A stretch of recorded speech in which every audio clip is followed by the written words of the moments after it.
其實呢個烏冬呢個凍嘅湯呢係一絕，同埋烏冬係極度彈牙。放假啦，放假啦！今日食烏冬，介紹間好嘢俾你啊！就係呢間白湖啊！嗱，望落去幾精美之餘呢，都係千零yen啊，頂盡都係去到2000yen左右咧。今日打算食呢個啦，1280yen。仲有一個好重要嘅原因，點解推薦呢度呢？因為呢度座位係幾舒服嘅，非常之適合一家大細。你知啦，其實喺日本食餐飯，你有張四四正正嘅台呢，真係唔係咁簡單。嗱，個烏冬一嚟到呢，有兩嚿咁嘅魚蛋嘅物體啦，兩嚿炸雞，中間仲有隻雞蛋。其實呢個烏冬呢個凍嘅湯呢係一絕，同埋烏冬係極度彈牙。嗱，老老實實嗰啲炸雞啊、炸魚蛋，我覺得正正常常都係好食嘅，但係最好食呢，絕對係呢條烏冬。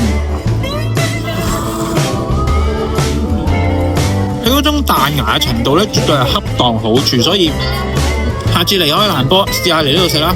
下次講，冇辦法唔俾你睇真啲，個烏冬都係大到2個人都夠食嘅陰公。